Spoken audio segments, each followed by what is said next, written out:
अस्सलाम वालेकुम। I am Maham. कैसे हैं आप सब? उम्मीद है खैरियत से होंगे। जैसा कि आप जानते हैं कि हम 9th क्लास की बायोलॉजी का सेकंड यूनिट डिस्कस कर रहे हैं। तो आज का हमारा टॉपिक है हिस्ट्री ऑफ क्लासिफिकेशन, कि हमने क्लासिफिकेशन की तारीख देखनी है कि कौन कौन से साइंटिस्ट ने क्या क्या काम किया और कब किया। ठीक है, तो हम स्टार्ट करते हैं। सबसे पहले हमारे पास अरिस्टोटल कौन थे? वो ग्रीक फिलोसफर थे। 384 टू 322 बीसी, 384 से 322 जो है कबल मसीह तक जो ये थे।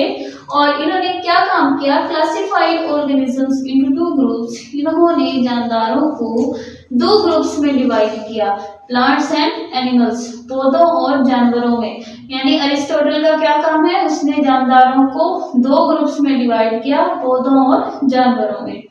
अब हम नेक्स्ट मूव करते हैं। अबू उस्मान उमर अल जाहिज 781 टू 869 एडी, 781 से 869 जो है बाद अल मसीह। ठीक है, बाद अल मसीह। तो ये कौन थे?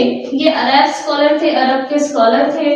और इन्होंने क्या काम किया? Describe the characteristics of 350 species of animals. यानी उन्होंने जानवरों पे काम किया। उन्होंने जानवरों की 350 स्पीशीज की खसूसियात बताई, उनके बारे में बताया। ठीक है, उनकी कैरेक्टरिस्टिक्स बताई। और क्या काम किया उन्होंने? Wrote a lot about arts life. उन्होंने आर्ट्स की जिंदगी के बारे में बहुत कुछ लिखा, चूंटियों की जिंदगी के बारे में बताया। ठीक है, तो नेक्स्ट मूव करते हैं हम।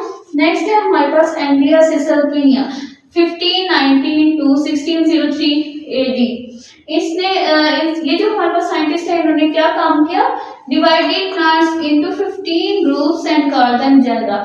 उन्होंने पौधों को 15 ग्रुप्स में तकसीम कर दिया और उसको जेनरा का नाम दिया। नेक्स्ट मूव करते हैं 24 1656 टू 1708 एडी। ये कौन थे? ये फ्रेंच बॉटनिस्ट थे। और इन्होंने क्या क्या काम किया? इन्होंने दो टेक्सा इंट्रोड्यूस करवाए, क्लास एंड स्पीशी। ठीक है, नेक्स्ट जो है हमारे पास वो है कार्ल लिनियस 1707 टू 1778 एडी। और इनका क्या काम है? इन्होंने लिनियल सिस्टम इंट्रोड्यूस करवाया क्लासिफिकेशन का, जिसमें इन्होंने ऑर्गेनिजम्स को 7 जो है टेक्सा उसमें डिवाइड किया। कौन कौन से हैं? Kingdom, phylum, class, order, family, genus, species. ठीक है, इसमें इंट्रोड्यूस करवाया। तो ये था हमारा हिस्ट्री ऑफ क्लासिफिकेशन का टॉपिक। और इसमें हमने क्लासिफिकेशन की तारीख को पढ़ा कि किस किस साइंटिस्ट ने अरिस्टोटल, अबू उस्मान उमर अल जाहिज, एंड्रिया सिसल्पिनिया, टोनी फोर्ड और कार्ल लिनियस, इनका हमने रोल पढ़ा कि इन्होंने क्या क्या काम किए। ठीक है, तो हम नेक्स्ट मूव करते हैं क्लासिफिकेशन के सिस्टम्स की तरफ। जो पहला सिस्टम है वो है हमारे पास टू किंगडम क्लासिफिकेशन सिस्टम। तो हम देखते हैं कि जो दो किंगडम्स में कौन कौन सी ऐसी दो किंगडम्स थी जिसमें जानदारों को तकसीम किया गया।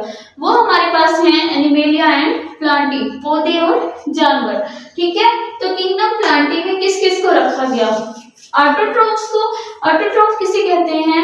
ऐसे ऑर्गेनिजम्स जो अपना फूड खुद बना सकते हैं। ठीक है, जो अपना फूड खुद बना सकते हैं उनको हम क्या बोलते हैं? ऑटोट्रॉफ। उसको किस में रखा गया? ऑटोट्रॉफ्स को, ऑटोट्रॉफ जो ऑर्गेनिज्म थे उनको प्लांटी में रखा गया। उसी तरह फिर अब हमारे पास है प्रोकैरियोट्स। प्रोकैरियोट्स जैसा कि बैक्टीरिया एंड आर्किया, इनको जो है इनको भी प्लांटी में रखा गया। उसके अलावा फंजाई को भी प्लांटी में रखा गया। यानी प्रोकैरियोट्स और फंजाई जो हैं ये हमारे पास किंगडम प्लांटी के मेंबर्स हैं। अब हम नेक्स्ट मूव करते हैं कि किंगडम जो सेकंड हमारे पास किंगडम थी, किंगडम एनिमेलिया, उसमें किसे रखा गया? उसमें जो है हेटेरोट्रॉफ्स को रखा गया। ऐसे ऑर्गेनिजम्स को जो अपना फूड खुद नहीं बना सकते उनको रखा गया। ठीक है, बल्कि वो दूसरों से हासिल करते हैं, अपना फूड खुद नहीं बनाते, वो हेटेरोट्रॉफ कहलाते हैं। और हेटेरोट्रॉफ को कौन सी किंगडम में रखा गया? किंगडम एनिमेलिया में। इस तरीके से जो है तो किंगडम सिस्टम में हमने किसको पढ़ा? किंगडम प्लांटी को और किंगडम एनिमेलिया को। तो अब हम देखते हैं कि इसमें डिफेक्ट्स क्या थे। Defects in two kingdom classification system. Two kingdom classification system में कौन कौन से ऐसे नकाइस थे जिसकी वजह से इसको रिजेक्ट किया गया? ठीक है, तो सबसे पहला है हमारे पास यूग्लिना। यूग्लिना क्या था, ये ऑर्गेनिज्म है, इसकी कैरेक्टरिस्टिक देखते हैं। ये कैसा है, both animal and plant like, ये पौधों जैसा भी था और जानवरों जैसा भी था। ठीक है, पौधों की तरह कैसे था और जानवरों की तरह कैसे था, कौन कौन सी खसूसियात इसकी पौधों से मैच करती थी और कौन सी खसूसियात इसकी जानवरों से मैच करती थी, वो देख लेते हैं।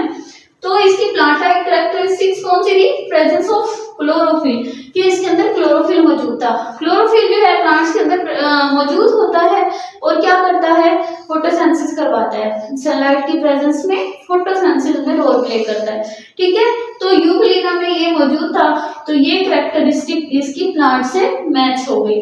फिर हमारे पास जो है इसके अंदर एनिमल लाइक कैरेक्टरिस्टिक्स भी थी, वो क्या थी, जैसा कि एनिमल्स हेटेरोट्रॉफ होते हैं, इसी तरह यूग्लिना भी हेटेरोट्रॉफ था। ठीक है, किस टाइम था हेटेरोट्रॉफ, डार्कनेस में, यानी हम ऊपर पढ़ चुके हैं कि उसके पास क्लोरोफिल है, लेकिन वो कब है, सनलाइट की प्रेजेंस में, रोशनी में। ठीक है, लेकिन जैसे ही अंधेरा होता है तो वो हेटेरोट्रॉफ हो जाता है, तो तब वो अपना फूड खुद नहीं बना रहा होता।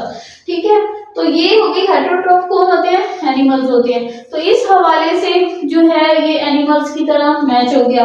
ठीक है, और उसके अलावा जो है इसके अंदर सेल वॉल की जो है सेल वॉल नहीं होती, जैसे एनिमल्स में नहीं होती, इसी तरह जो है यूग्लिना में भी नहीं होती। इस तरीके से ये किससे मैच हो गया, एनिमल्स से। तो जो है उसके अलावा इसमें क्या डिफॉल्ट था, ठीक है, और क्या डिफेक्ट्स थे, वो ये था, did not clear the difference between prokaryote and eukaryote। Prokaryote और यूकैरियोट के दरमियान में भी इसने कोई फर्क नहीं बताया। प्रोकैरियोट किसे कहते हैं, ऐसे ऑर्गेनिज्म जिनके पास ट्रू न्यूक्लियस नहीं होता।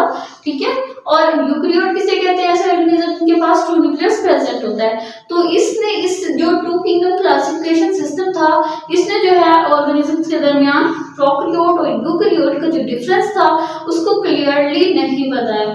तो फिर क्या, इस वजह से so this system found unworkable, तो इस वजह से ये सिस्टम ज्यादा नहीं चल पाया, इसके जो है काम में नहीं आया, किसी काम का नहीं था।